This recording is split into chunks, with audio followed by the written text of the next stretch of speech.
Oi, gente. Então, professor Romilson, nesses apontamentos sobre conjuntura econômica. E agora nós vamos falar um pouco sobre escassez, escolhas e custo de oportunidade. Né? É importante que nesses apontamentos vocês prestem atenção em alguns aspectos, né?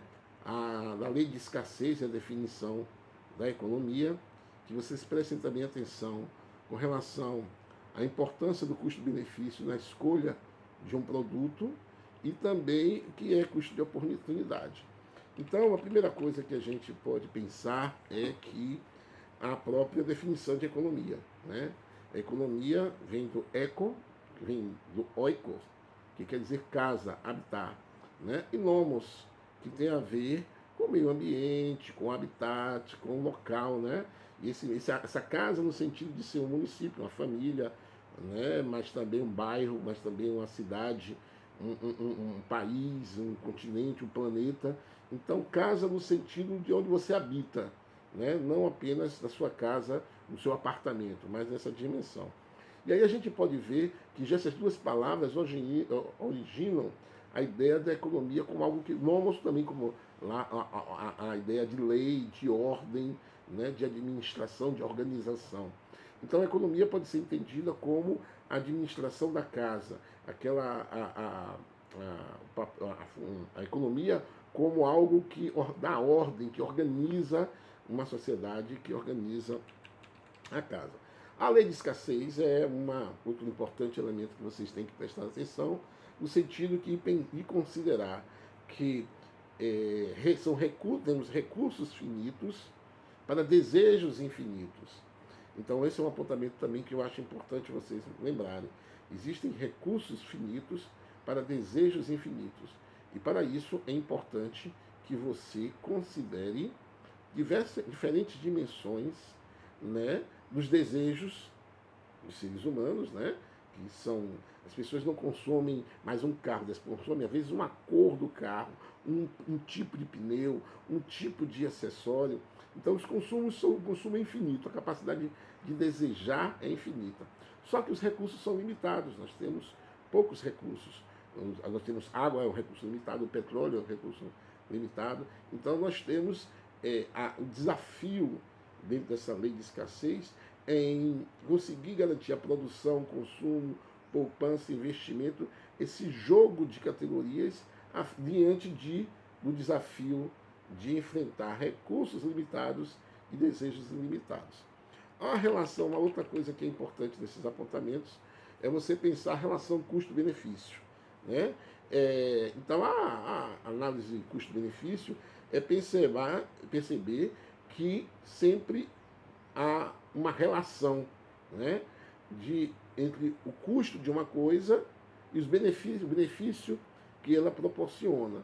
Né? Então, uma determinada escolha, quando você escolhe, você deixa de ter algo, você tem, tanto de maneira prática como de maneira subjetiva, há um custo nisso, e o benefício. A relação entre custo e benefício é a relação entre quanto gasta, enquanto é um sacrifício para você, e o ganho que você vai ter com aquela ação, com aquela atitude. Então, é importante vocês pensarem e prestarem atenção nessa relação entre custo e benefício.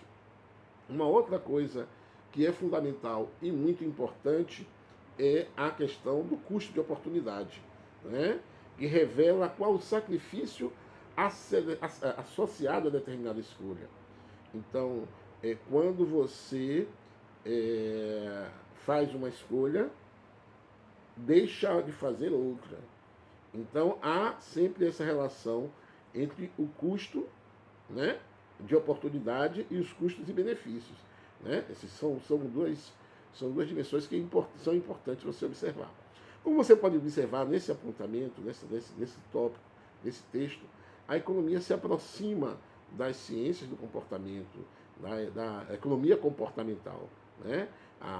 Entender a escassez, entender as escolhas, entender o custo de oportunidade, de uma certa forma, é compreender a relação de satisfação, de prazer que o indivíduo tem ao escolher, a fazer uma escolha no consumo, a consumir ou poupar, a escolher o produto A ou o produto B. Então são dimensões que são importantes e relevantes nessa dimensão, né? Então, alguns apontamentos que são importantes vocês perceberem é essas dimensões na tentativa de compreender e reconhecer, né, esses elementos como custo de oportunidade, custo-benefício, né, e justamente compreender essas noções do que é economia. Lembrando sempre, como eu digo, que essa economia que nós estamos estudando, estamos vendo aqui, é sob uma perspectiva europeia estadunidense, né, que vieram e vêm de uma dimensão de escassez, mas tem outras economias, outras teorias que trabalham com uma teoria da abundância, que é uma lógica um pouco diferente e que constrói outras relações. Porque se você vai pensar, por exemplo, sempre em, por exemplo, né, como a gente vai ver lá mais em microeconomia, em satisfazer os desejos com o custo menor possível, a gente foca muito no indivíduo, foca muito no meu consumo, no meu desejo e passo a pensar que, então, o papel do Estado enquanto economia global, eu tenho que considerar outras relações e outras dimensões envolvidas na questão da relação em custo-benefício. Às vezes, na gestão pública, a gente tem que pensar justamente nisso.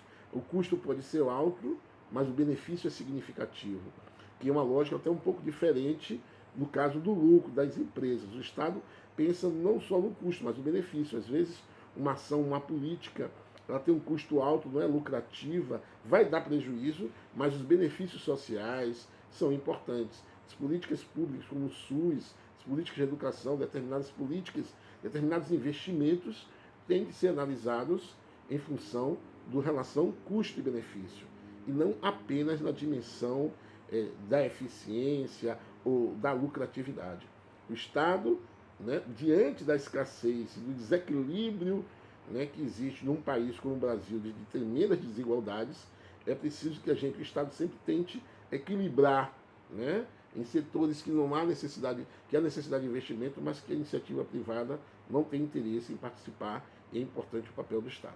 Ok? Então esses são alguns apontamentos do segundo vídeo que eu estou fazendo para vocês, que vocês possam observar.